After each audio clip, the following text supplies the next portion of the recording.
রহমানির রহিম। সম্মানিত দেশবাসী, আপনারা তো শুনলেন রাষ্ট্রপতি আজকে সামসার ভূমিকা রেখেছে যে একটা দেশের রাষ্ট্রপতির চোখে থাকবে জাতির স্বপ্ন, মনে থাকবে জাতির ভালোবাসা, আশা আকাঙ্ক্ষা থাকবে তার জাতীয়করণ।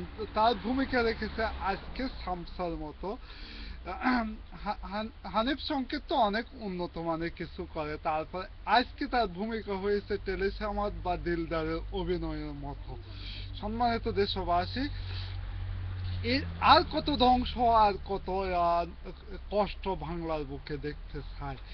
আজকে বাংলা বাহিনীর প্রধান জাতির নাতি, তার কথাবার্তাগুলো যেভাবে বলতে যাচ্ছে, সে যেমন একটা ছাগল ছাগল চাইতে ফাঁটা, একটা ফাঁটার মতো কথা বলে। সে আজকে জাতীয়তাবাদী আওয়ামী লীগ বলে দাবি করতেছে। তারপর মোফাজ্জল সাহেব বলেছে জাতীয়তাবাদী তাকে বানান করার জন্য। আমি কথাটা শুনে আমার থেকে অনেক খুশি লেগেছে।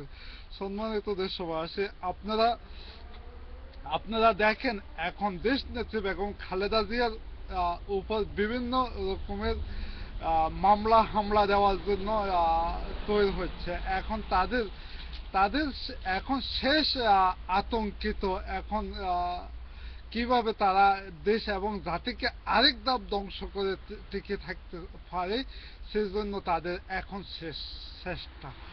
এখন আমাদেরকে মনে রাখতে হবে, এই দেশে সবচাইতে বড় রাষ্ট্রীয় সন্ত্রাস হচ্ছে যে দেশের পুলিশ। কখনো আওয়ামী লীগ, কখনো যুবলীগ, কখনো র্যাব, কখনো বিজেপি, কখনো আওয়ামী লীগের নেতা, এমনকি এই পুলিশ, জঙ্গলি পুলিশরা যেখানে বাংলা সেনাবাহিনীদেরকে হত্যা করেছে, তারা পর্যন্ত এখানে সংসদ নির্বাচনে প্রার্থী হয়। এই সকল প্রমাণ বাংলাদেশে আজও বিদ্যমান রয়েছে। সম্মানিত দেশবাসী, আপনারা এখন হাতে হাত রেখে, কাঁধে কাঁধ রেখে এই জয় বাংলা নামক সন্ত্রাসী পুলিশের বিরুদ্ধে রুখে দাঁড়াতে হবে। আমাদের এবারে যদি কোনো ধ্বংসাত্মক কোনো কাজ করা হয়, আমরা পুলিশের বিরুদ্ধে অ্যাকশন নিতে হবে। কারণ পুলিশ, মুষ্টিময় কয়েকটা পুলিশ দেশে এপার থেকে এপারে ধ্বংসাত্মক কাজ করে। তাহলে আমরা একযোগে যদি সম্পূর্ণ থানাতে এই সন্ত্রাসীদেরকে চিহ্ন করে বিচার করি, অতি শীঘ্রই আমরা দেশ নেত্রী বেগম খালেদা জিয়ার নেতৃত্ব দেশ থেকে দেশ এবং জনগণের কে সন্ত্রাসের কবল থেকে মুক্ত করতে পারবো। এই বলে আজকের মতো বিদায় নিচ্ছে। খোদা হাফেজ।